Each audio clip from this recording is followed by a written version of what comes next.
ஒருத்தர் தனியா ஒரு இடத்துல கண்ணை மூடிக்கிட்டே உட்கார்ந்துருக்கிறார். தூங்கிட்டு இருக்கிறாரா, தியானம் பண்ணிட்டு இருக்கிறாரா, எப்படி கண்டுபிடிக்கிறது? நமக்கு தெரிஞ்ச வரைக்கும் தூக்கம்னா தலை அடிக்கடி சாயும், அப்புறம் நிமிரும்.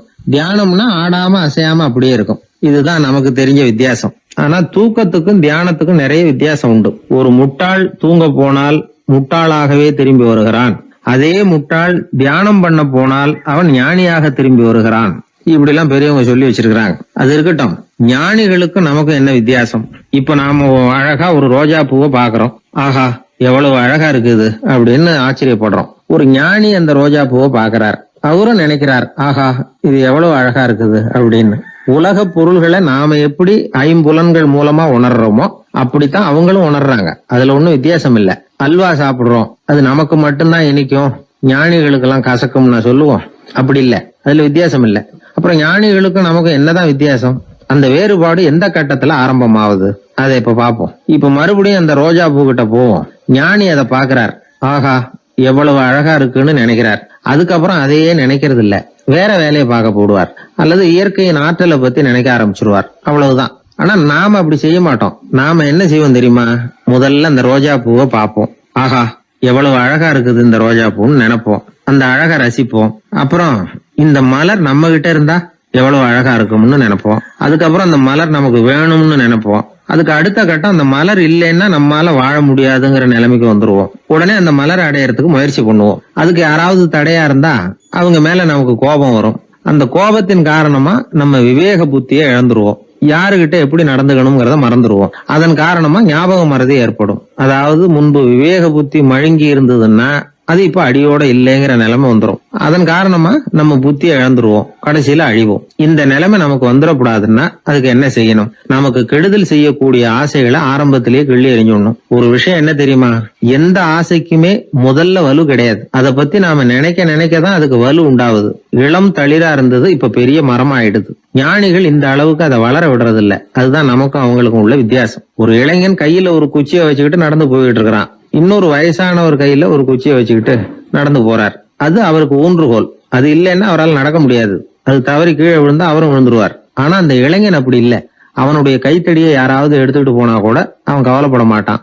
அவன் அந்த கைத்தடியை பயன்படுத்துறது மாதிரிதான் ஞானிகள் உலக பொருள்களை பயன்படுத்துறாங்க. ஆனா நம்ம மாதிரி சாதாரண ஆளுங்க அந்த வயசானவர் கைத்தடியை பயன்படுத்தினது மாதிரி உலக பொருள்களை பயன்படுத்துறோம். இதுதான் ஞானிகளுக்கும் நமக்கும் உள்ள வித்தியாசம். ஞானிங்கிறவர் பொருள்களை துறக்க மாட்டார், அதுகள் பேர்ல உள்ள பற்றுதலை தான் துறப்பார். எனக்கு தெரிஞ்ச ஞானி ஒருத்தர் இருக்கிறார். அவர் சொன்னார், 1988 ஜூன் மாதம் 1 தேதியை என்னால மறக்க முடியாதுன்னார். ஏன்னு கேட்டேன். அதுதான் எனக்கு ஞானம் வந்த நாள்னார். அப்படியா?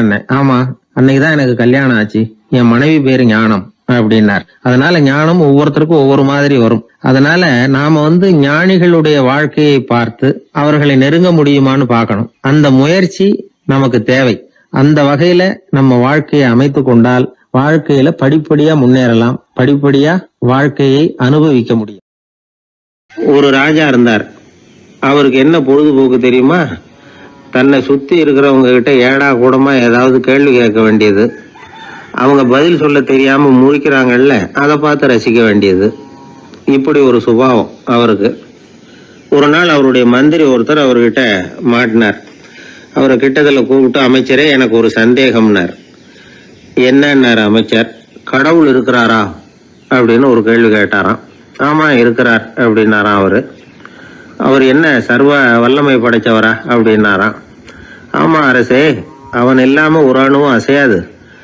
இருந்த இடத்துல இருந்தே கண் சிமிட்டுகிற நேரத்துல ஏராளமான அற்புதங்களை நிகழ்த்த அவனன்றி யாரால் முடியும் அப்படின்னாராம் அமைச்சர். இந்த இடத்துலதான் எனக்கு இன்னொரு சந்தேகம்னாரா ராஜா. என்ன சொல்லுங்கன்னார். நீங்க சொல்றீங்க அவர் சர்வ வல்லமை படைச்சவர், இருந்த இடத்துல இருந்தே ஏராளமான அற்புதங்களை செய்யக்கூடியவர்னு. அப்படி இருக்கிறப்போ அவர் இருந்த இடத்துல இருந்தே ஒருத்தனுடைய கஷ்டத்தை தீர்த்து வச்சுள்ளாமே, மேஜிக் பண்றது மாதிரி. அதை விட்டுட்டு பக்தன் கூப்பிட்டா உடனே ஒரு வாகனத்து மேல ஏறி ஏன் இங்க ஓடி வரணும்? அப்படி வர்றதாக புராணம்லாம் சொல்லுதே. அவருக்கு இருக்கிற சக்திக்கு அவர் உட்கார்ந்த இடத்துல இருந்தே ஒரு விரலை அசைச்சா இங்க பக்தனுக்கு கிடைக்க வேண்டியதெல்லாம் கிடைச்சுடாதா அப்படின்னாராம். அமைச்சர் யோசனை பண்ணி பார்த்திருக்கார். அப்புறம் சொன்னாராம், மன்னா இந்த கேள்விக்கான பதில சமயம் வர்றப்போ உங்களுக்கு சொல்றேன் அப்படின்னு சொல்லிவிட்டு அப்போதைக்கு அவர்கிட்ட இருந்து தப்பிச்சார். கொஞ்ச காலம் கழிச்சு ஒரு நாள் ராஜா உல்லாச பயணம் புறப்பட்டார். அவருடைய குடும்பம், உறவினர்கள் எல்லாரும் சேர்ந்து போனாங்க. ஒரு பெரிய படகுல ஏறி ஒரு நதியை கடந்து போயிட்டு இருக்கிறாங்க. அந்த படகோட ஒரு முனையில ராஜா உட்காந்து நதியோட அழகை ரசிச்சுக்கிட்டு இருக்கிறார். இன்னொரு முனையில அமைச்சர் இளவரசனுக்கு ஏதோ வேடிக்கை காட்டிக்கிட்டு இருக்கிறார். அந்த படகு நடு ஆத்துல போயிட்டு இருக்குது. அப்போ தொப்புன்னு ஒரு பெரிய சத்தம். அரசே, நம்ம இளவரசர் ஆத்துல விழுந்துட்டார் அப்படின்னு அலறினார் அமைச்சர். அவ்வளவுதான். உடனே ராஜா குபீர்னு ஆத்துல பாஞ்சார். மகனை தேட ஆரம்பிச்சுட்டார். அங்கேயும் இங்கேயும் கொஞ்ச நேரம் அல்லாடினாரு. மகனை காணல.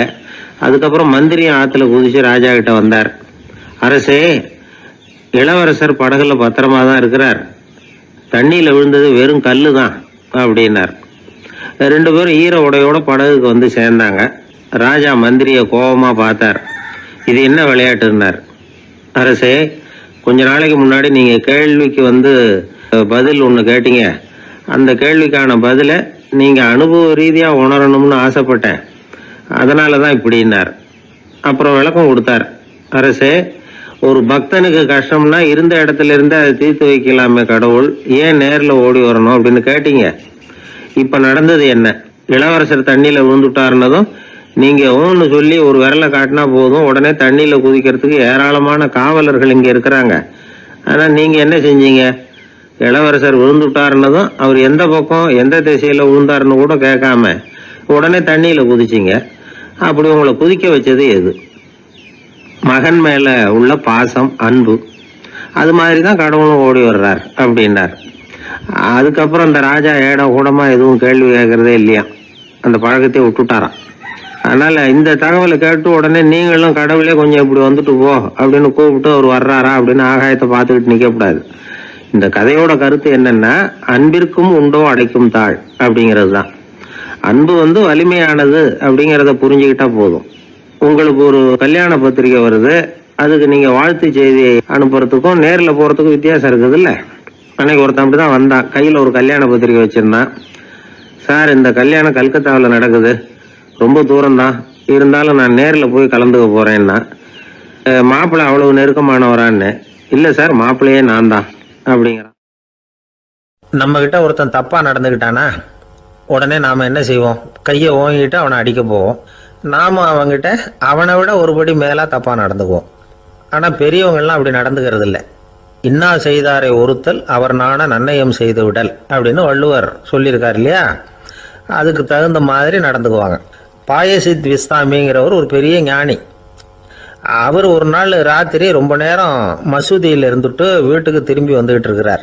வழியில ஒரு குடிகாரன், அவன் கையில ஒரு இசைக்கருவி, அதை கண்ணா பின்னான்னு மீட்டிக்கிட்டு வாய்க்கு வந்தபடி என்னத்தையோ பாட்டுன்னு நினைச்சுக்கிட்டு பாடிக்கிட்டு அவன் பாட்டு கிடக்குறான் வழியில. அதோட இருந்தாலும் பரவாயில்ல, அந்த பக்கமா வழியில போறவங்க வர்றவங்களையெல்லாம் பார்த்து கண்ணா பின்னான்னு திட்டிக்கிட்டு இருக்கிறான், ரொம்ப வளர்க்குறான். பாயசித் பிஸ்தாமிங்கிற அந்த பெரியவர் அந்த வழியா போறார். அவனை பார்க்குறார். அவனுடைய நிலைமையை பார்த்துட்டு பரிதாபப்படுறார். ஏன்பா இது மாதிரி எல்லாம் நடந்துக்கிற, இப்படி நடக்கலாமா அப்படின்னு ஏதோ கொஞ்சம் புத்திமதி சொல்றதுக்கு ஆரம்பிச்சார். அவனுக்கு கோபம் வந்துட்டுது. கையில் வச்சிருந்த வாத்திய கருவி அதால் ஓங்கி அந்த பெரியவர் தலையில் ஒரு அடி கொடுத்தான். ரத்த காயம் ஏற்பட்டு போச்சு. அவன் கையில் இருந்த இசைக்கருவியும் அடித்த வேகத்தில் 2ஆ உடஞ்சி போச்சு. அவ்வளோ வேகமாக அடிச்சிருக்கான். இவ்வளவு தூரத்துக்கு நடந்து போச்சுல்ல. அந்த மாபெரும் ஞானி வாயை திறந்து ஒரு வார்த்தை கூட பேசலை. பேசாமல் தலையை பிடிச்சிக்கிட்டு அவர் பாட்டுக்கு போயிட்டார். மறுநாள் அந்த பெரியவர் என்ன பண்ணார் தெரியுமா? கொஞ்சம் இனிப்பு பண்டங்கள், கொஞ்சம் பணம், இது 2ஐயும் ஒரு ஆள் மூலமாக அனுப்பி வச்சார் அந்த குடிகாரனுக்கு. அவனுக்கு ஒன்றும் புரியல. என்ன விவரம்னு விசாரித்தான். வந்த ஆள் ஒரு கடுதாசியை நீட்டினான். அதில் விவரம் இருந்தது. ஞானி எழுதியிருக்கிறார், இதை பாருப்பா, உங்களுடைய இசைக்கருவி உடையறதுக்கு என்னுடைய தலை காரணமாக ஆயிட்டுது. அதுக்காக நான் ரொம்ப வருத்தப்படுறேன். அதுக்காக தான் பணம் அனுப்பி வச்சுருக்கேன். வேறு புதுசாக ஒரு இசைக்கருவி வாங்கிக்கோ. அப்புறம் இன்னொரு விஷயம், நேற்றுக்கு ராத்திரி என்கிட்ட ஏகப்பட்ட கசப்பான வார்த்தைகளை பேசினேன். இதோட அனுப்பியிருக்கிற இனிப்பு பண்டங்களை சாப்பிட்டு உன்னுடைய நாவில் உள்ள கசப்பை மாற்றிக்கோ அப்படின்னு அதில் எழுதப்பட்டிருந்தது. இந்த சமயத்தில் அவன் குடி மயக்கத்தில் இல்லை, கிழிஞ்சு போயிருந்த நேரம் இது. அதனால் அதை படித்த உடனே அவனுக்கு ரொம்ப வெக்கமாக போச்சு. தலை குனிஞ்சான், யோசனை பண்ணான். கொஞ்ச நேரத்தில் தன்னுடைய நண்பர்கள் சில பேரையும் கூப்பிட்டுக்கிட்டு நேராக அந்த ஞானி இருக்கிற இடத்துக்கு ஓடினான். அவர் காலில் விழுந்தான். அவர்கிட்ட மன்னிப்பு கேட்டுக்கிட்டான். பெரியவங்களே தெரியாமல் வந்து நான் இந்த பாவச் செயலை பண்ணிவிட்டேன், என்னை மன்னிச்சுங்க. உங்களுடைய பொறுமையும் போதனையும் என்னுடைய கண்ணை திறந்துட்டுது. இனிமேல் நானும் என்னுடைய நண்பர்களும் நல்ல வழியில் திருந்தி வாழ போகிறோம் அப்படின்னா. ஞானி செய்த நன்னயம் குடிகாரனை எப்படி திருத்திருக்கு பார்த்தீங்களா? இந்த கதையை கேட்டுவிட்டு ஒருத்தர் சொன்னார், என் வாழ்க்கையில் கூட அப்படி ஒரு சம்பவம் நடந்தது சார். நானும் ஒரு நாள் ராத்திரி ஓவராக குடிச்சிட்டு ஒரு கிட்டாரை வாசிச்சுக்கிட்டு கண்ணாபின்னான்னு உளறிக்கிட்டு திட்டிக்கிட்டு இருந்தேன். அந்த சமயம் அந்த வழியாக ஒருத்தர் வந்தார். ஓங்கி தலையில் ஒரே ஒரு அடி, ரத்தம் வந்துட்டுது. அதுக்கப்புறம் என் மனசு தெரிஞ்சுட்டுது சார் அப்படின்னார். அப்படியா என்ன ஆச்சரியமா?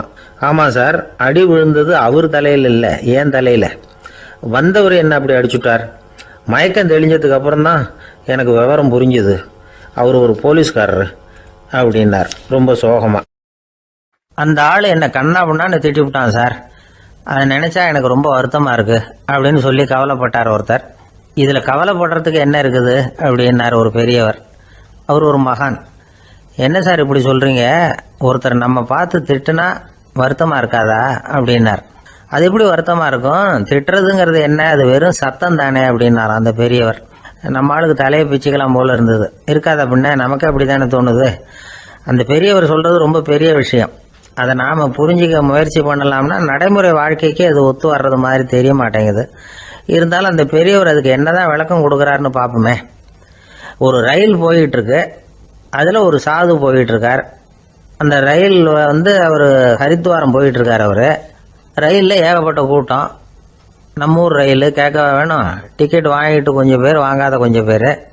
அது என்னத்துக்கு அனாவசியமாக டிக்கெட் அப்படிங்கிற நினப்பில் பாதி பேர். இந்த கூட்டத்துக்கு மத்தியில் அந்த சாதுவும் போயிட்டு இருக்கிறார். உட்கார்றதுக்காக இருந்த இடத்துல ஒரு ஆள் படுத்திருக்கிறான், கொஞ்சம் முரட்டு ஆசாமி. அவன் கால் பக்கத்தில் கொஞ்சோண்டு இடம் பாக்கி இருந்தது. அந்த இடத்துல இந்த சாது உட்காந்துருந்தார். மெதுவாக உட்காந்துக்கிட்டார் போய். ஆனால் அந்த ஆள் ராத்திரி பூரா இவரை காலால் உதச்சிக்கிட்டே இருக்கிறான். அது இவருக்கு ரொம்ப அவமானமாக பட்டுது. அதனால் துக்கம் ஏற்பட்டது. இருந்தாலும் அதை ஒரு மாதிரியாக சகிச்சுக்கிட்டே இவர் வந்து சேர்ந்தார். பொழுது விடிஞ்சது. அந்த சாது ஹரித்வார் வந்து சேர்ந்தார். அங்கே ஒரு பெரிய ஞானியை சந்தித்தார். ராத்திரி ரயிலில் அந்த ஆள் உதைச்சதையும் அதனால் தனக்கு ஏற்பட்ட துக்கத்தையும் இந்த சாது அந்த ஞானிகிட்ட சொன்னார். சொல்லிவிட்டு, ஏன் சுவாமி, எனக்கு துக்கம் ஏற்பட்டதே அது தப்பா அப்படின்னு கேட்டார். தவறுதான்னார் அந்த ஞானி. உனக்கு இன்னமும் தேக அபிமானம் போகலைங்கிறது தான் அது காட்டுது. அஷ்டாவக்கிரர் என்ன சொல்றார் தெரியுமா? உண்மையான ஞானி யாராவது தன்னை வந்தனை செய்தால் அதற்காக சந்தோஷப்பட மாட்டார், யாராவது நிந்தனை செய்தால் அதற்காக வருத்தப்பட மாட்டார் அப்படின்னு சொல்றார். நிந்தனைங்கிறது ஒரு ஒலி தான். தேகாபிமானம் இருக்கிற வரைக்கும் இந்த ஒலி நம்மளை வேதனைப்படுத்தும். நான் தேகம் இல்லை, ஆத்மா அப்படிங்கிற நினைவு இருந்தா இந்த ஒலி நம்மளை பாதிக்காது. மனு என்ன சொல்றார் தெரியுமா? ஒரு சாதகன் பாராட்டுதலை விஷம்னு நினைச்சு பயப்படணும், அவமானத்தை அமிர்தம்னு நினைச்சு சந்தோஷப்படணுங்கிறார். அவமானப்பட்டா கவலைப்படாமல் எப்படி இருக்க முடியும் அப்படின்னு தான் நமக்கு தோணும். அதனால தான் நம்மளில் யாரும் இதுக்கு உதாரணமாக யாரையும் காட்ட முடியல. புத்தரையும் கபீரையும் உதாரணமாக காட்டுறாங்க. அவங்களுக்கெல்லாம் அவமானம் ஏற்பட்டப்போ கவலையே படலையாம்.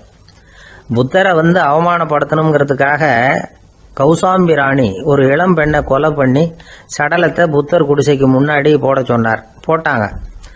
புத்தர் தான் அந்த பொண்ணை கெடுத்து கொலை பண்ணி விட்டாருன்னு எல்லாரும் நினைச்சாங்க. ஆனால் புத்தர் இதை பற்றி கவலையே படலை. அப்புறமா உண்மை தெரிஞ்சதும் புத்தர் புகழ் இன்னும் அதிகமாயிட்டு. ஒரு பெரிய சபையில் ஒரு மோசமான பொண்ணு நுழைஞ்சி தனக்கும் கபீருக்கும் சம்பந்தம் உண்டுன்னு சொன்னா. கபீர் கவலைப்படலை. அவங்க மாதிரியெல்லாம் நாமளும் இருக்க கற்றுக்கணும். நிந்தனை, அபகீர்த்தி, அவமானம் எல்லாம் ஆண்டவன் கொடுக்குற பிரசாதம்னு நினைக்கணும் அப்படின்னு சொல்றார் அந்த ஞானி. இதை கேட்ட இந்த காலத்து ஆசாமி ஒருத்தர், நான் கூட அப்படிதான் சார், யாராவது அவமானப்படுத்தினா கவலைப்பட மாட்டேன். நேற்று கூட ஒருத்தர் என்ன பலார்னு அரைஞ்சுட்டார், நான் கொஞ்சம் கூட கவலைப்படலை, பேசாமல் வந்துட்டேன்னார். ஏன் அப்படி வந்துட்டீங்க அப்படின்னு. அவர் அரைஞ்சதுலேயும் ஒரு அர்த்தம் இருந்தது, அதனால தான் அப்படி வந்துட்டேன்னார். ஏன் அரைஞ்சாருன்னு கேட்டேன். 10 வருஷத்துக்கு முன்னாடி 15 ரூபா அவர்கிட்ட கடன் வாங்கினேன், அதை கேட்டு கேட்டு பார்த்துட்டு கடைசியாக தான் அரைஞ்சார் அப்படின்னார். ஆண்டவனுடைய பிரசாதம் இவருக்கு அடிக்கடி கிடைக்கும் போல இருக்கு. ஒரு மனுஷனுக்கு 3 விதத்தில் கர்வம் உண்டாகிறதுக்கு வாய்ப்பு உண்டு. பணம், பதவி, புகழ். பணம் அதிகமாக வந்தால் கர்வம் வரலாம், பதவி பெருசாக வந்துட்டுதுன்னா கர்வம் வரலாம், புகழ் அதிகமாக போனாலும் கர்வம் வரலாம். இந்த 3 வகையான கர்வத்துக்கும் இடம் கொடுக்காம இருக்கிறாங்க பாருங்க, அவங்க தான் சிறந்த மனிதர்கள். ஒரு பெரிய பொறுப்பில் இருக்கிறவங்களுக்கு கர்வம் வந்துடக்கூடாது. அப்படி வந்துட்டுதுன்னா அது எல்லாருக்கும் இடைஞ்சல். ஒரு ராஜா இருந்தார். அவர் ஒரு நாள் தன்னுடைய தலைநகரத்தை சுற்றி வந்துக்கிட்டு இருந்தார். ஒரு இடத்துல ஒரு அழகான நிலத்தை பார்த்தார். ஆஹா, இந்த இடத்துல நமக்குன்னு ஒரு மாளிகையை கட்டினா எவ்வளோ நல்லாயிருக்கும் அப்படின்னு நினச்சார். ராஜா நினச்சா அது முடியாத காரியமா? சரி, இந்த நிலம் யாருக்கு சொந்தம்னு விசாரிங்க அப்படின்னார் பக்கத்தில் இருந்தவங்கக்கிட்ட. அவங்கெல்லாம் ஓடி போய் விசாரித்தாங்க. அந்த இடம் ஒரு வயசான கிழவிக்கு சொந்தம், வயசான அம்மாவுக்கு சொந்தமாக. அந்த அம்மா தான் அதில் ஒரு குடிசையை போட்டு குடியிருந்துக்கிட்டு இருக்கிறாங்க. சரி, அந்த நிலத்துக்கு ஒரு விலையை நிர்ணயம் பண்ணி அதை அந்த வயசான அம்மாக்கிட்ட கொடுத்துருங்கோ அப்படின்னு உத்தரவு போட்டார் ராஜா. ஆனால் அந்த அம்மா, இது எங்கள் பூர்வீக இடம், இதை விற்க மாட்டேன் அப்படின்னு சொல்லிவிட்டுது. சரி, 2 பங்கு விலை கொடுக்குறோம்னு சொல்லி பாருங்க அப்படின்னாங்க. அப்படியே சொன்னாங்க அரண்மனை ஆட்கள். அதுக்கும் சம்மதிக்கலை அந்த அம்மா. இதை கேள்விப்பட்டதும் ராஜாவுக்கு கோபம் வந்துட்டுது. தன்னுடைய ஆளுங்களை கூப்பிட்டார். போய் அந்த குடிசையை பிரித்து எறிங்க, காசெல்லாம் ஒன்றும் கொடுக்காதீங்க அப்படின்னு கத்தினார். அவ்வளோதான். அடுத்த நிமிஷம் அரண்மனை ஆசாமிகள் போனாங்க, குடிசையை பிரித்து எரிஞ்சாங்க. அந்த வயசான அம்மா இருக்குது, அதுவும் அந்த இடத்த விட்டு துரத்தி விட்டாங்க. அந்த இடத்துல ஒரு அரச மாளிகையை கட்டி முடிச்சிட்டாங்க. அந்த வயசான அம்மா பாவம், ராஜாவே இப்படி பண்ணால் யார்கிட்ட போய் முறையிட முடியும்? ஒரு ஞானி இருந்தார், அவர்கிட்ட போய் சொன்னாங்க. அவர் இவங்க சொன்னதை கேட்டு மனசில் வச்சுக்கிட்டார். ஒரு நாள் அந்த ராஜாவே இந்த ஞானியை கூப்பிட்டார். புதுசாக ஒரு மாளிகை கட்டியிருக்கிறேன், வந்து பாருங்கன்னு. சரின்னு சொல்லி இந்த பெரியவர் ஒரு நாள் இந்த மாளிகைக்கு போனார். சும்மா போகல, ஒரு கழுதையையும் ஓட்டிகிட்டு போனார். கொஞ்சம் சாக்குகள், வெத்து சாக்கு, அதையும் எடுத்து கழுதை முதுகில் போட்டு கழுதையை ஓட்டிகிட்டு போகிறார். ராஜா பார்த்தார். அவருக்கு இது ஆச்சரியமாக இருந்தது. என்ன இது, மாளிகைக்கு வந்துட்டு போங்கன்னு கூப்பிட்டா கழுதை சாக்கு இதெல்லாம் கூப்பிட்டு வராரு, ஒன்றும் புரியலையேன்னு நினச்சார். எதுக்காக இதெல்லாம்னு கேட்டார். அரசருடைய தோட்டத்திலேருந்து கொஞ்சம் மண் எடுத்துகிட்டு போகிறதுக்கு ஆசைப்பட்றேன், அதுக்கு நீங்கள் அனுமதி கொடுக்கணும் அப்படின்னாரு இவர். இது என்ன வேடிக்கையான கோரிக்கையாக இருக்குது அப்படின்னு நினச்சார் ராஜா. இருந்தாலும் மண் தானே கேட்குறாரு, எடுத்துகிட்டு போகட்டுமே அப்படின்னு நினச்சார். சரின்னு அனுமதி கொடுத்தார். அந்த பெரியவர் தோட்டத்துக்கு போனார், மண்ணை வெட்டினார், சாக்கில் போட்டு நிரப்புனார். ராஜாவை கொஞ்சம் கிட்ட வாங்கன்னு கூப்பிட்டார். இந்த மண் மூட்டையை தூக்கி கழுதையோட முதுகில் வைக்கணும், கொஞ்சம் உதவி பண்ணுங்கன்னார். ஓ, பண்ணுறேனே அப்படின்னு சொல்லி ராஜா கிட்ட போனார். மூட்டையை தூக்கி பார்க்குறாரு, முடியல, திணறி போயிட்டார். இப்போ அந்த ஞானி பேசினாராம். அரசே, இந்த ஒரு சாக்கு மண்ணையே உங்களால் தூக்க முடியல, அந்த கிழவிகிட்ட இருந்து அந்த அக்கிரமமாக அபகரித்த இந்த தோட்டம் பூராவையும் சுமக்கணும்னு ஆசைப்படுறீங்களே, அது உங்களால் முடியுமா அப்படின்னு கேட்டாராம். ராஜா யோசனை பண்ண ஆரம்பித்தார். தன்னுடைய செயலுக்காக வருத்தப்பட்டாராம். அந்த வயசான அம்மாவை உடனடியாக வரவழைச்சார். தாயே, தப்பு பண்ணிட்டேன், என்னை மன்னிச்சுக்குங்க, இன்னையிலேருந்து இந்த மாளிகையும் தோட்டமும் உங்களுக்கு தான் சொந்தம் அப்படின்னு சொல்லிவிட்டாராம். போகிறப்ப இந்த உலகத்திலேருந்து எண்ணத்தை எடுத்துகிட்டு போக போகிறோம், அதனால் ரொம்பவும் அலட்டிக்க வேண்டியதில்லை, கர்வப்பட வேண்டியதில்லை அப்படிங்கிறது ஒரு பெரிய உபதேசம். ஒரு பெரிய மனுஷன் சாக கிடந்தார், ரொம்பவும் அழுதார். ஏன் அழறீங்க அப்படின்னு கேட்டாங்க சுற்றி இருந்தவங்க.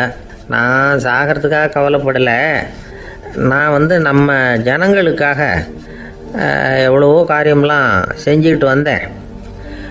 நான் செஞ்சுக்கிட்டு வந்த சேவையை இனிமேல் யார் செய்ய போகிறாங்க, அது யாரால் முடியும், அதை நினச்சி தான் அழறேன் அப்படின்னாராம். ஒருத்தர் முன்னாடி வந்தார். அதுக்காக நீங்கள் கவலைப்படாதீங்க, உங்கள் சேவையை தொடர்ந்து செய்கிறதுக்கு என்ன மாதிரி இளைஞர் பட்டாலும் தயாராக இருக்குது, இருந்தாலும் எங்கள் கவலை என்னென்னா அப்படின்னு இழுத்தார். என்ன சொல்லுங்கன்னு கேட்டார் அவர். நீங்கள் இது வரைக்கும் என்ன சேவை செஞ்சுக்கிட்டு வந்தீங்க, அதுதான் எங்களுக்கு இன்னமும் புரியாத புதிராக இருக்குது அப்படின்னாராம் அவர்.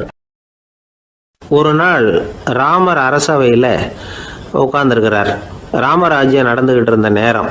அந்த சமயத்தில் ஒரு நாய் அரச சபைக்கு வந்துதான். அது தலையில் அடிபட்டு ரத்தம், அந்த கோலத்தில் அது அங்கே வந்தது. எல்லாரும் ஆச்சரியமாக அதை பார்த்தாங்க. ராமரும் அந்த நாயை பார்த்தார்.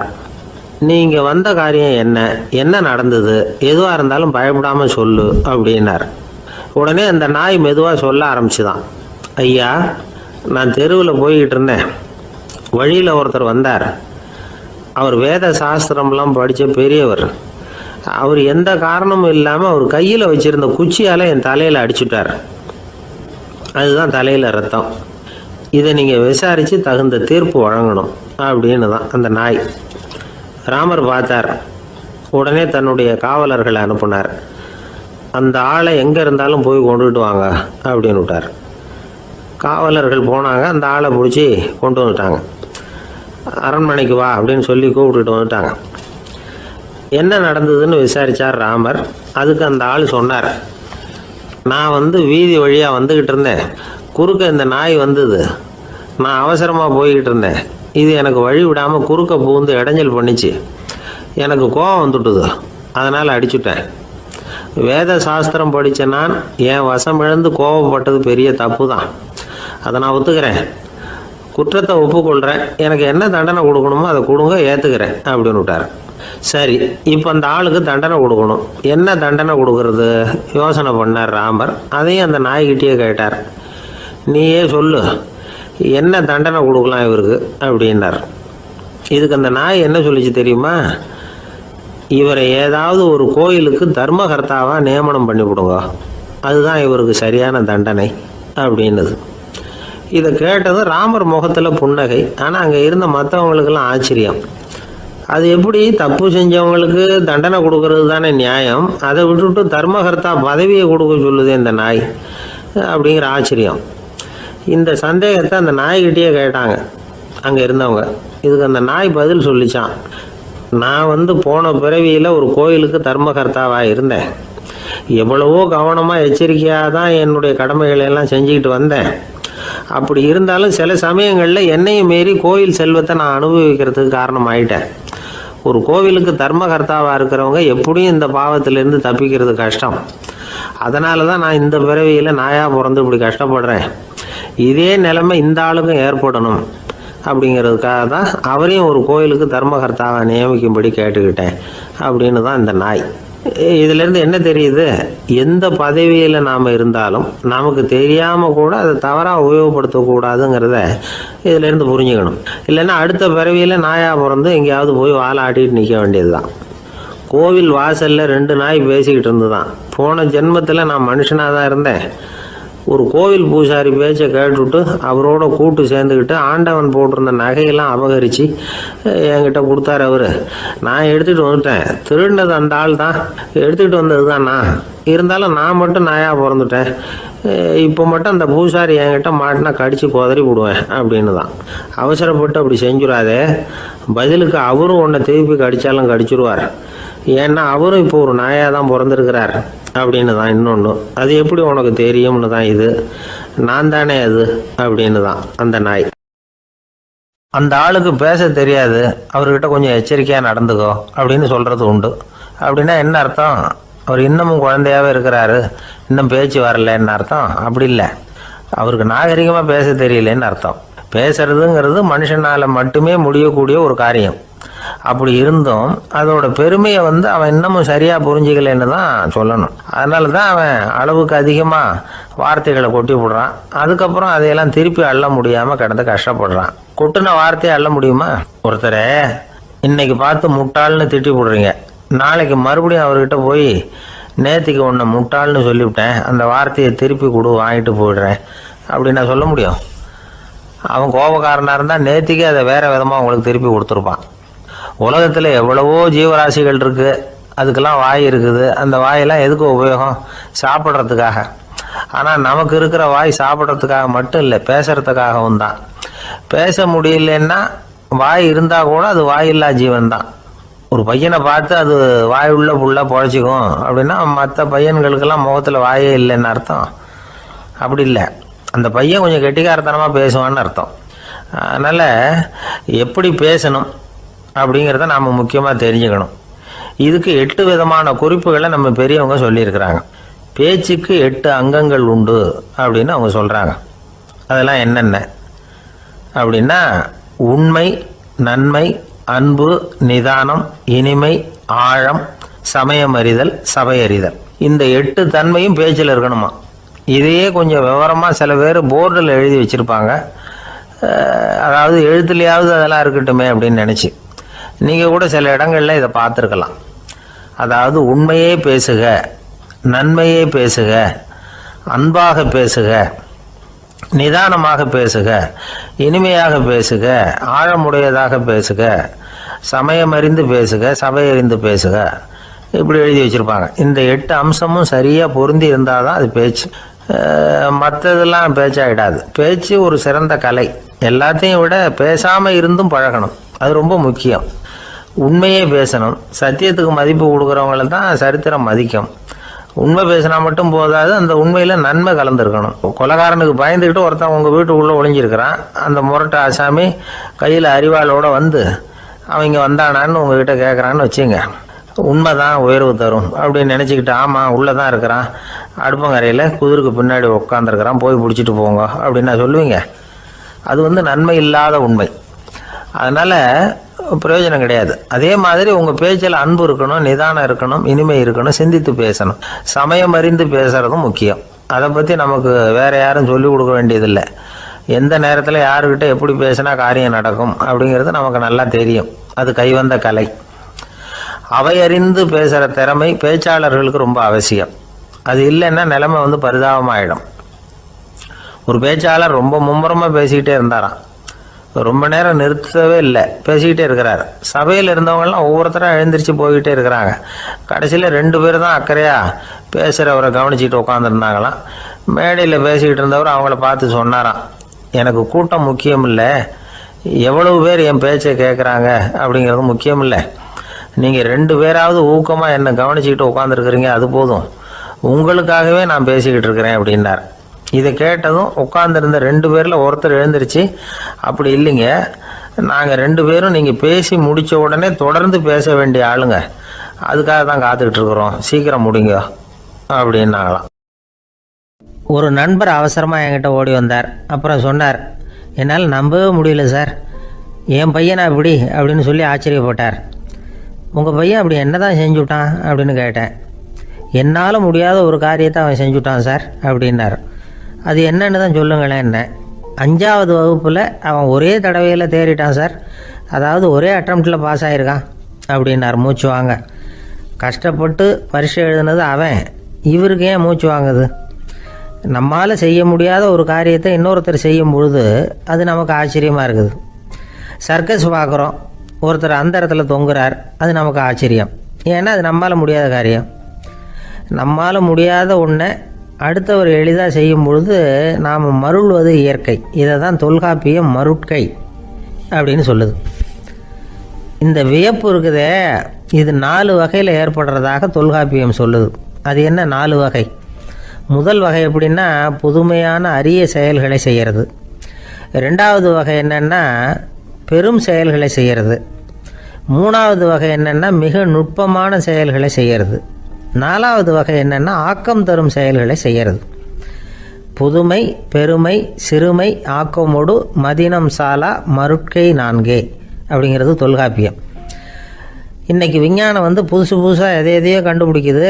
ஆரம்பத்தில் அது ஆச்சரியமாக இருக்குது, அப்புறம் அது நமக்கு பழகி போயிடுது. வானொலி பெட்டி புதுசாக வந்தப்போ ஒரு பெட்டி பேசுதுங்கிறது எவ்வளோ பெரிய ஆச்சரியம்.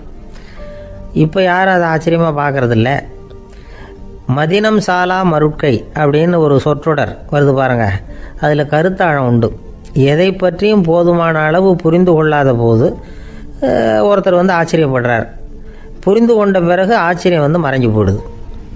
மிக நுட்பமான செயல்களும் நம்ம ஆச்சரியப்பட வைக்கும். ஒரு அரிசியில் ஒரு திருக்குறள் எழுதி காட்டுறாங்க, ஒரு முட்டை ஓட்டுக்குள்ளே ஓவியம் தீட்டி காட்டுறாங்க. கருங்கல் சிற்பங்களில் எவ்வளவு நுட்பமான வேலைப்பாடுகளை எல்லாம் பார்த்து ஆச்சரியப்படுறோம். இது மாதிரி ஆக்கப்பூர்வமான அரிய செயல்களை செய்கிறது கூட வியப்பை உண்டு பண்ணும். குப்பை கூலங்களை கூட வாழ்க்கைக்கு பயன்படுகிற பொருளாக மாற்றுகிறவர்கள் இருக்காங்க. அவர்களுடைய செயல் வியப்பு அளிக்குது. இடைக்காட்டு சித்தர் பாடின 30 நூலில் வர்ற ஒரு பாடல், ஆற்றல் பிறர் அறிதலின் அகம் கிளர்வு உறுதலின் கற்று அறி பாணர் கழுமிய கோடலின் தோற்றம் உருகவே போற்றல் சால் வியப்பே. ஒருத்தருடைய ஆற்றல் தெரியாமல் இருந்தது, அவருடைய அரிய செயலை பார்க்கும் பொழுது வியப்பாக இருந்தது, மனசுக்குள்ள கிளர்ச்சி.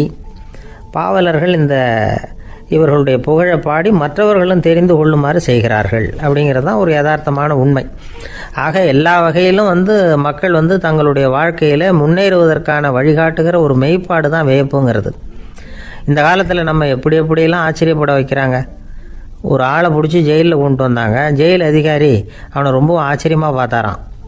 இவன் கேட்டான், ஏன் சார் அப்படி பார்க்குறீங்க, நான் இப்போ இங்கே வர்றது உங்களுக்கு ஆச்சரியமாக இருக்குதா அப்படின்னு கேட்டிருக்கான்.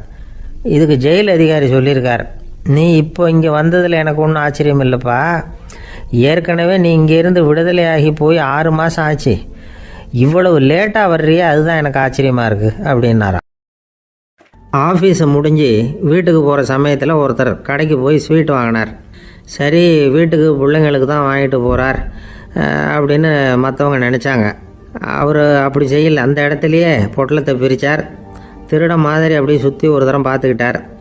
யாரும் தெரிஞ்சவங்க இல்லைங்கிறத முடிவு பண்ணிவிட்டு அவசரமாக அதை அப்படியே போட்டு முழுகிவிட்டு கையை தொடச்சிக்கிட்டு நல்ல பிள்ளை மாதிரி நடந்து போக ஆரம்பிச்சிட்டார். அவர் யாருன்னா, அவரோட பிரச்சனை எல்லாருக்கும் தெரியாது, சில பேருக்கு தான் தெரியும். அதாவது அவர் உடம்பில் சர்க்கரை இருக்குதுன்னு டாக்டர் சொல்லிவிட்டாராம். அதனால் வீட்டில் சர்க்கரையே இவர் கண்ணில் காட்டுறதில்ல. அதனால் இவர் யார் கண்ணிலையும் படாமல் இப்படிப்பட்ட வேலைகள்லாம் செய்கிறது வழக்கம். யாருக்கும் தெரியாமல் இப்படி ஸ்வீட்டை வாங்கி சாப்பிட்டுட்டு அவர் பாட்டுக்கு போயிடுறது. இப்படிப்பட்டவங்களுக்கெல்லாம் கொஞ்சம் ஆறுதலான தகவல் இன்றைக்கி. அது என்னென்னா, நாம் சாப்பிட்ற சர்க்கரைக்கும் நம்ம உடம்பில் உள்ள சில கோளாறுகளுக்கும் அப்படி என்ன தான் சம்மந்தம் இருக்குது. இதை பற்றி சமீபத்தில் சில ஆராய்ச்சிகள்லாம் நடந்திருக்குது. ஏன்னா சர்க்கரைன்னாவே விஷம் மாதிரி அதை பார்க்குறவங்களும் சில பேர் உண்டு. சின்ன பிள்ளைங்களுக்கு வயத்தில் பூச்சி உண்டாகிறதுலேருந்து பெரியவங்களுக்கு நீரிழிவு வர்ற வரைக்கும் எல்லாத்துக்கும் சர்க்கரை தான் காரணம்னு சொல்லிகிட்டு இருக்கிறோம். ஆனால் அந்த அளவுக்கு பயப்பட வேண்டிய அவசியம் இல்லை அப்படின்னு சொல்கிறாங்க. சர்க்கரை வியாதி, இருதய நோய், பித்த நீர் பை நோய், இதெல்லாம் சில நோய்கள்லாம் நாம் சாப்பிட்ற சர்க்கரைக்கும் தொடர்பு இருக்குன்னு நினைக்கிறோம்.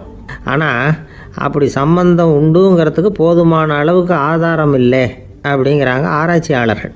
ஒரே ஒரு சம்பந்தம் தான் உறுதியாக இருக்குதான். அதுவும் இந்த பல் சிதைவு அப்படின்னு இருக்கு இல்லையா, அந்த சர்க்கரை சாப்பிட்றதுக்கும் இந்த பல் சிதைவுக்கும் சம்பந்தம் இருக்குது அப்படிங்கிறத மட்டும் உறுதியாக சொல்கிறாங்க. சர்க்கரைன்னா நாம் சாப்பிட்ற ஜீனி மட்டும் இல்லை, பழம், காய்கறி, பால், தேன், இப்படி எல்லாத்துலேயும் அது இருக்குது.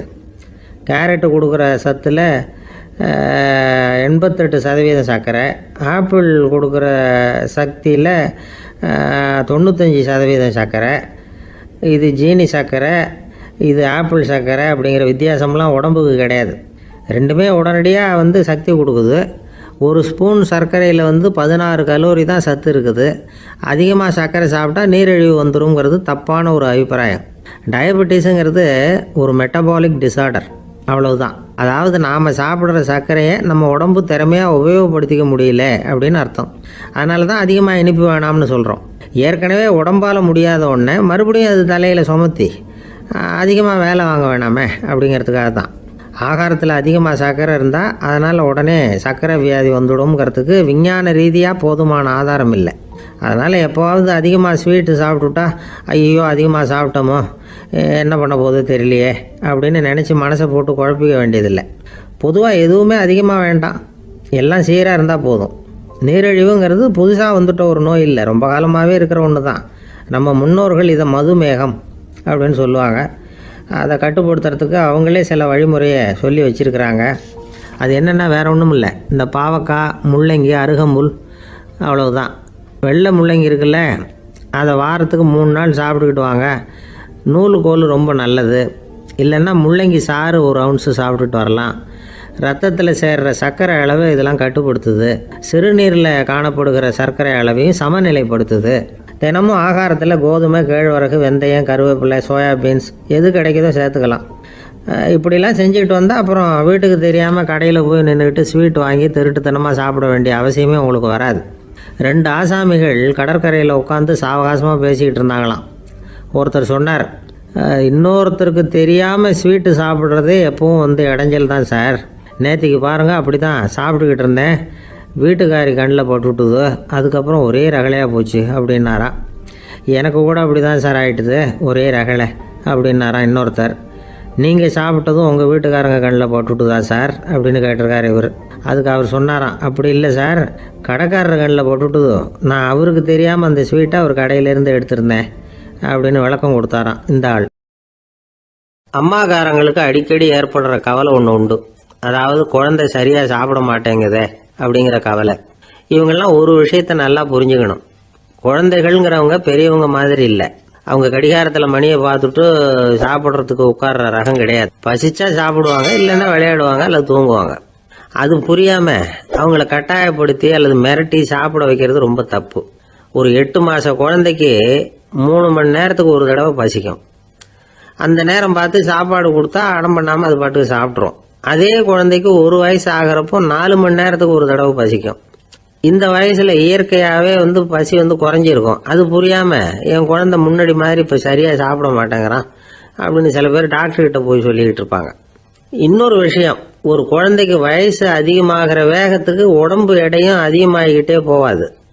உடம்பு எடை அதிகமாகிற வேகம் குறைஞ்சிக்கிட்டே வரும். 6 மாச குழந்தைக்கு ஒரு வாரத்துல 150 கிராம் எடை கூடும். ஒரு வயசுல வாரத்துக்கு 71 கிராம் எடை கூடும். இது புரியாம அதிகமா சாப்பாட்டை கொடுத்து குழந்தைய கஷ்டப்படுத்தக்கூடாது. ஏன்னா அளவுக்கு மீறின உணவு அஜீரணத்தை உண்டு பண்ணிவிடும். குழந்தைக்கு ஒரு தட்டில் கொஞ்சமா ஆகாரத்தை வச்சு கொண்டுட்டு போய் கொடுக்கணும். மலை மாதிரி குவிச்சு வச்சா அதை பார்த்ததுமே பசி அடங்கி போயிடும். அடிச்சு மிரட்டி பயமுறுத்தி குழந்தைய சாப்பிட வைக்கிற பழக்கம் இருக்கு பாருங்க, அதுக்கு ஃபுட் ஃபோர்ஸிங் அப்படின்னு பேரு. இப்படி பண்ணுனா குழந்தைக்கு சாப்பாட்டுல விருப்பம் குறைஞ்சிரும், அதை கண்டாவே வெறுக்க ஆரம்பிச்சிரும். அது மாதிரி உளம் சார்ந்த பசி குறைவு, சைக்கோஜெனிக் அனோரெக்சியா, அது ஏற்படுமா. சாப்பாடுங்கிறதே ஒரு தண்டனை மாதிரி தோணும். குழந்தைகளுக்கு பிடிச்ச மாதிரியான ஆகாரத்தை கொடுக்கணும். சத்து அதிகம் இருக்குங்கிறதுக்காக அதுக்கு பிடிக்காத ஆகாரத்தை கொடுத்து கட்டாயப்படுத்தக்கூடாது. குழந்தைகளுக்கு 2 வயசு ஆகிறப்போ இயற்கையாகவே எதிர்மறை குணம் உண்டாகும். அதாவது அந்த எதிர்மறையா பேசுறது, இது மாதிரி சமயங்கள்ல நாம என்ன சொல்றோமோ அதுக்கு நேர்மாறா நடந்துக்கும். ஏட்டிக்கு போட்டி, சாப்பிட சொன்னா விளையாட போவோம், விளையாட சொன்னா சாப்பாடு கேட்கும். இதை புரிஞ்சுக்கிட்டு நடந்துக்கணும். குழந்தை சொன்ன பேச்சை கேட்கலேன்னு கோவப்படக்கூடாது. குழந்தை வளர வளர பிடிவாத குணம் வர்றது சகஜம். கேட்டதை வாங்கி கொடுத்தாதான் சாப்பிடுவேன் அப்படின்னு பிடிவாதம் பண்ணும். வாங்கி கொடுத்து விடுறது தான் உத்தமம். நீங்களும் அதுகிட்ட பிடிவாதம் பண்ணிட்டு இருக்கக்கூடாது. ஏன்னா கேட்டது கிடைக்கலையேங்கிற ஏமாற்றம் கூட குழந்தையோட பசியை குறைச்சிரும். கேட்டது கிடைச்சுட்டா பசி அதிகமாகும், கொடுத்ததை மளமளன்னு சாப்பிட்றோம். குழந்தைகளுக்கு கண்ட கண்ட நேரத்தில் சாப்பிட்றதுக்கு எதையாவது வாங்கி கொடுத்துக்கிட்டு இருந்தா சாப்பாட்டு நேரத்தில் சாப்பிடாம அடம் பண்ண ஆரம்பிச்சிடும். பள்ளிக்கூடம் போகிற பிள்ளைங்க காலை உணவை சரியாக சாப்பிட மாட்டாங்க. அச்சம், அவசரம், பரபரப்பு இதெல்லாம் தான் காரணம். பள்ளிக்கு புறப்படுறதுக்கு ஒரு 3/4 மணி நேரத்துக்கு முன்னாடியே சாப்பாடு போட்டுருங்க, அது சரியாக போடும். படிக்கிற குழந்தைகள் உடல் சோர்வு, மனச்சோர்வு இது காரணமாக கூட சாப்பிட மறுக்கிறது உண்டு. இப்போ உதாரணமாக சாயந்தரம் விளையாடி விட்டு வீட்டுக்கு வந்ததும் சாப்பிட சொன்னால் வேணாம்பாங்க. இது உடல் சோர்வு. ரொம்ப நேரம் வீட்டு பாடங்களை செஞ்சு முடிச்ச கையோடு சாப்பிட சொன்னாலும் அவங்களால சரியாக சாப்பிட முடியாது. இது உளச்சோர்வு, அதாவது மனச்சோர்வு. இதை தவிர குழந்தைகளுக்கு உடல் நலக்குறைவு ஏற்பட்டால் கூட சாப்பிட மறுக்கிறது உண்டு. சில மருந்து மாத்திரைகள் கூட பசியை குறைச்சிரும். அதனால சரியாக தெரிஞ்சுக்கிட்டு குழந்தைகளை சாப்பிட வைக்கணும். அது புரியாமல் கையில் சாப்பாட்டு தட்டை வச்சுக்கிட்டு குழந்தைகளை விரட்டிக்கிட்டு அலையக்கூடாது. ஒரு சின்ன பையன் சொன்னான், எங்கள் அம்மா சாப்பாடு போடுறது தெரிஞ்சா நான் உடனே வீட்டை விட்டு வெளியில் ஓடி போடுவேன் அப்படின்னா. ஏன் அப்படி பண்ணுறேன்னு கேட்டோம். எங்கள் அப்பா கூட அது மாதிரி தான் சார் பண்ணுவார் அப்படிங்கிறான். ஒரு அரசனும் அமைச்சரும் ஒரு நாள் ரொம்ப சாவகாசமாக பேசிக்கிட்டு இருந்தாங்களாம். அரசன் அமைச்சரை பார்த்து ஒரு கேள்வி கேட்டிருக்கார். ஏங்க அமைச்சரே, ஆசை இல்லாத ஒரு மனுஷனால இருக்க முடியுமா அப்படின்னு. ஏன் முடியாது, துறவி அப்படிங்கிறவங்கெல்லாம் அப்படிப்பட்டவங்க தானே அப்படின்னாராம் அமைச்சர். அவங்கெல்லாம் உண்மையிலேயே ஆசையை விட்டவங்க தானே அப்படின்னு கேட்டாரா ராஜா. அப்படிதான் இருக்கணும் அப்படின்னாராம் அமைச்சர். அப்படின்னா ஆசையே இல்லாத ஒரு உண்மையான துறவியை நான் பார்க்கணுமேன்னார். அது என்ன பிரமாதம், அதுக்கு நான் ஏற்பாடு பண்ணுறேன் அப்படின்னுட்டார் இவர். சொல்லிவிட்டு உடனே புறப்பட்டு போனார். அங்கே எங்கே தேடினார். அப்புறம் தான் அவருக்கு புரிஞ்சுது உண்மை துறவியை கண்டுபிடிக்கிறது எவ்வளவு கஷ்டமான காரியம்னு. இருந்தாலும் ராஜா கிட்ட சொல்லியாச்சே, உண்மை துறவியை காட்டுறேன்னு. இப்போ என்ன பண்ணுறது? ராஜா கிட்ட சொன்னபடி நடக்கலைன்னா அவருக்கு கோவம் வந்துடும். அமைச்சர் ஒரு யோசனை பண்ணார். அவருக்கு ஒரு வழி தெரிஞ்சுது. அதுதான் சரின்னு முடிவு பண்ணார். அதாவது அந்த ஊரில் அவருக்கு தெரிஞ்ச நாடக நடிகர் ஒருத்தர் இருக்கிறார், நல்லா நடிப்பார். அவரை போய் பார்த்தார். இதை பாருப்பா, எனக்காக நீ ஒரு காரியம் செய்யணும்னார். என்னன்னு கேட்டார் அவர். நீ ஒரு துறவி மாதிரி கொஞ்ச நேரத்துக்கு நடிக்கணும். ராஜா உன்னை பார்த்துட்டு போகிற வரைக்கும் நடி, அது போதும். அதுக்காக உனக்கு 10,000 ரூபா தரேன் அப்படின்னார். அவர் எந்த காலத்தில் இவ்வளவு பணத்தை மொத்தமாக பார்த்துருக்கார். அதனால் உடனே சரின்னு ஒத்துக்கிட்டார். அமைச்சர் வந்து அரண்மனைக்கு திரும்பி வந்தார். என்ன அமைச்சரே, இன்னுமா ஒரு உண்மையான துறவி கிடைக்கலன்னார். உண்மையான துறவி ஒருத்தரை இப்போ தான் கொஞ்ச நேரத்துக்கு முன்னாடி பார்த்து பேசிவிட்டு வர்றேன். அவர் நம்ம ஊருக்கு வெளியில் குளத்தங்கரையில் உள்ள ஒரு ஆலமரத்துக்கு அடியில் உட்காந்துருக்கிறார் அப்படின்னார் இவர். அப்படின்னா உடனே புறப்படுங்க அப்படின்னார் ராஜா. பரிவாரங்களோடு புறப்பட்டார். அங்கே அந்த மரத்தடியில் அந்த ஆள் வேஷம் போட்டுக்கிட்டு துறவி மாதிரி உட்காந்துருக்கிறான். ராஜா நேராக போனார். அந்த துறவி காலில் பொத்துன்னு விழுந்து வணங்கினார். உடனே ராணியும் அவர் காலில் விழுந்தாங்க. அடுத்தபடியாக அமைச்சர் விழுந்தார். அவருக்கு தெரியும் இது நம்ம ஆள் தான்னு. இருந்தாலும் என்ன பண்ணுறது, நேரம். அப்புறம் பரிவாரங்கள்லாம் துறவி காலில் விழுந்து ஆசீர்வாதம் வாங்கிட்டாங்க. ராஜா அப்புறமா தங்கத்தட்டில் பொண்ணையும் பொருளையும் வச்சு அந்த துறவிகிட்ட ரொம்ப பணிவாக நீட்டுறார். தாங்கள் தயவு பண்ணி இதை ஏற்றுக்கணும் அப்படின்னு வேண்டிக்கிட்டார். அந்த துறவி பற்று இல்லாமல் அதை பார்த்தார். எல்லாத்தையும் திறந்துட்ட எனக்கு இதெல்லாம் எதுக்காக அப்படின்னு சொல்லி அதை மறுத்துட்டாராம். ஆஹா, உண்மையான துறவியை பார்த்துட்டோம் அப்படிங்கிற ஆனந்தம் அரசருக்கு. ரொம்ப நிம்மதியாக திருப்தியாக திரும்பி வந்தார் அரண்மனைக்கு. அதுக்கப்புறம் அமைச்சர் யாருக்கும் தெரியாமல் அந்த துறவிகிட்ட ஓடினார். சொன்ன பிரகாரம் பணத்தை நீட்டினார். இந்தப்பா, நான் உங்ககிட்ட சொன்னபடி 10,000 ரூபா பணம் எடுத்துக்கோ அப்படின்னார். அந்த ஆள் ராஜா கிட்ட சொன்னது மாதிரியே எல்லாத்தையும் திறந்துட்ட எனக்கு இதெல்லாம் எதுக்காக வேணாம் அப்படின்னு விட்டாரான். நடித்த வரைக்கும் போதும்ப்பா, இனிமேல் இந்த நாடக வசனம்லாம் வேணாம், வேஷத்தை கலைச்சிரு, பணத்தை வாங்கிக்கொண்டார். இல்லைங்க, இது வேஷம் இல்லை, இது வசனமும் இல்லை, இது உண்மை. கொஞ்ச நேரம் துறவி மாதிரி நடித்ததுக்கே இந்த தேசத்து ராஜா, ராணி, அமைச்சர், பரிவாரங்கள் எல்லாம் என் காலில் விழுந்து வணங்குறாங்க. அப்படின்னா உண்மையான துறவியாக இருக்கிறது எவ்வளவு பெருமையான விஷயம். நான் உண்மையான துறவியாக ஆக போகிறேன், அப்படி முடிவும் பண்ணிட்டேன் அப்படின்னார் அந்த நடிகர். வேஷம் கூட எப்படிப்பட்ட விளைவுகளை உண்டு பண்ணுது பார்த்தீங்களா. நம்மால் ஒருத்தன் ரொம்ப வசதியாக தான் இருந்தான். ஒரு நாள் அவன் சொத்து பூரா திருட்டு போயிட்டுது. அதுக்கப்புறம் இவன் துறவி மாதிரி ஆயிட்டான். ஊர் ஊராக சுற்றினான். ஒரு குருநாதரை தேடி கண்டுபிடிச்சான். அவர்கிட்ட சீடனாக சேர்ந்துக்கிட்டான். அவனை பார்த்து ஒருத்தர் கேட்டார், நீ உண்மையான சீடன் தானான்னு. இல்லைங்க, சீடன் மாதிரி நடிச்சுக்கிட்டு இருக்கிறேன் அப்படின்னா. அது குரு துரோகம் இல்லையா அப்படின்னு கேட்டார் அவர். இல்லைங்க, நான் பண்ணது குரு துரோகம் இல்லை, என் குரு பண்ணது தான் துரோகம். என்னுடைய பணத்தை கொள்ளையடிச்சது இவர் தான். அதை எங்கே வச்சிருக்காருன்னு கண்டுபிடிக்கிறதுக்காக தான் இவர்கிட்ட வந்து சீடனாக சேர்ந்துருக்கிறேன் அப்படின்னானா. ஒருத்தர் ரொம்ப அவசரமாக வந்தார். சார், மனுஷன் நிம்மதியாக இருக்கிறதுக்கு என்ன வழின்னு கேட்டார். சீக்கிரமாக ஒரு கல்யாணத்தை பண்ணீங்க, எல்லாம் சரியாக போடும் அப்படின்னோம். அவர் ஒரு மாதிரியாக பார்த்தார். ஏற்கனவே எனக்கு கல்யாணம் ஆயிட்டுது சார், அதனால தானே நிம்மதியாக இருக்கிறதுக்கு வழி கேட்குறேன் அப்படின்னார். சரி, இவர் ஒரு மாதிரியான கேஸ் அப்படின்னு நினச்சிக்கிட்டு நம்மகிட்ட இருந்த ஒரு சின்ன புத்தகத்தை அவர்கிட்ட தூக்கி கொடுத்தோம். இதை படித்து பாருங்கன்னு. கல்யாணத்துக்கு பிறகும் சந்தோஷமாக இருக்கிறதுக்கு என்ன வழி அப்படிங்கிற கேள்விக்கு அந்த புத்தகத்தில் விளக்கம் இருந்தது. கணவன் மனைவிக்குள்ள சிக்கல் வராமல் இருக்கிறதுக்கு அதில் சில வழிகளை சொல்லி கொடுத்துருக்குறாங்க. அதெல்லாம் என்னென்ன அப்படிங்கிறத இப்போ பார்க்கலாமா. குடும்பம்னு இருந்தால் கோபம் வரதான் செய்யும். அது வந்துட்டு போகட்டும், பரவாயில்ல. ஆனால் அந்த கோபம் ஒரே நேரத்தில் 2 பேருக்கும் வந்துடாமல் பார்த்துக்கணும். ஒரு சமயத்தில் யாராவது ஒருத்தர் தான் கோபப்படணும், அடுத்தவங்க அமைதியாக இருக்கணும். அதுக்கப்புறம் இவர் அமைதியான உடனே அவங்க ஆரம்பிச்சிக்கலாம். கோபமாக ஏதாவது சொன்னால் உடனே கோபமாக பதில் சொல்லக்கூடாது. கொஞ்சம் பொறுத்து கோபம் தீர்ந்த உடனே அந்த பதிலை சொல்லலாம். அப்போ பதில் கோபமாக இருந்தால் கூட அது அவ்வளோ பெருசாக தெரியாது. அற்ப விஷயத்துக்கெல்லாம் காய்ச்சி மூச்சுன்னு கத்திட்டு இருக்கக்கூடாது. உங்கள் 2 பேருக்குள்ள ஒரு தர்க்கம் ஆரம்பமாயிட்டுதுன்னு வச்சுக்கோங்க. கடுமையாக 2 பேரும் விவாதம் பண்ணுறீங்க. உங்களில் ஒருத்தர் இதில் ஜெயிக்கணும்னா அது நீங்களாக இருக்க வேணாம், அடுத்தவங்க ஜெயிக்கிறதுக்கு நீங்கள் துணையாக இருங்களேன். அப்படின்னா நீங்கள் கொஞ்சம் விட்டு கொடுக்கணும், அவ்வளவுதான். ஏதாவது குத்தம் சொல்லணுமா, செஞ்ச தப்பை சுட்டி காட்டணுமா, விமர்சனம் பண்ணணுமா, பண்ணுங்க, வேணான்னு சொல்லலை. ஆனால் சொன்னதை அப்படி சொல்கிறத வந்து கொஞ்சம் அன்பாக இதமாக சொல்லுங்க. எப்போ நடந்த தவறுகளை எல்லாம் இப்போ போய் மறுபடியும் ஞாபகப்படுத்திட்டு இருக்க வேண்டாம். நான் அப்போவே சொன்னேன் இந்த புடவை வேணாம்னு, நீங்கள் தான் கேட்கல, இப்போ பாருங்கள் கிழிஞ்சு போச்சு இப்படின்னு கத்துனாங்க ஒரு அம்மா. எப்போ சொன்னீங்கன்னு கேட்டால் ஒரு 10 வருஷத்துக்கு முன்னாடி தீபாவளி சமயத்தில் அப்படிங்கிறாங்க. அது என்ன இன்னும் அப்படியே புதுசாகவே இருக்கும்? உங்களுக்கு அவர் தான் பெருசு, அவருக்கு நீங்கள் தான் பெருசு. அதை விட இந்த உலகத்தில் வேறு எதுவும் முக்கியம் இல்லைன்னு நினைக்கணும். நீ தான் என்னுடைய உலகம்னு எத்தனை தடவை சொல்லியிருப்பீங்க? அதெல்லாம் வெறும் வசனமாக போயிடக்கூடாது. ஏதாவது ஒரு பிரச்சனையை பற்றி கடுமையாக விவாதம் பண்ணிக்கிட்டு இருக்கீங்க, அதை அப்படியே பாதியில் விட்டுட்டு படுக்கைக்கு போயிடக்கூடாது. சொச்சத்தை நாளைக்கு பேசிக்கலாம்னு. அப்படி போனால் தூக்கம் வராது. பிரச்சனையை ஒரு முடிவு பண்ணிக்கிட்டு அதுக்கப்புறமா தூங்க போகணும். ஒரு நாளில் ஒரு தடவையாவது உங்கள் ஜோடியை பாராட்டி நல்ல விதமாக கனிவாக ஒரு வார்த்தை சொல்லணும் அப்படின்னு தீர்மானம் பண்ணீங்க. ஏதாவது தப்பு பண்ணிவிட்டீங்கன்னா பரவாயில்ல, அதை ஒத்துக்கிறதுக்கும் மன்னிப்பு கேட்கறதுக்கும் தயாராக இருக்கணும். அது ஒன்றும் கேவலம் கிடையாது.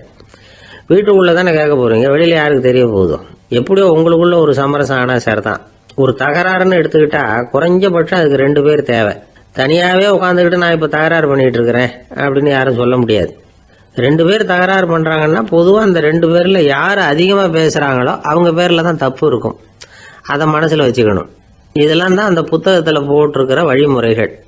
இவ்வளவும் சரியாக வரலைன்னா அப்புறமா சொல்லுங்கள், வேற புத்தகம் ஏதாவது இருக்கான்னு தேடுவோம். ஒரு கணவன் தன்னுடைய மனைவியை அழைச்சிக்கிட்டு ஒரு மனோதத்துவ டாக்டர்கிட்ட வந்தாரா.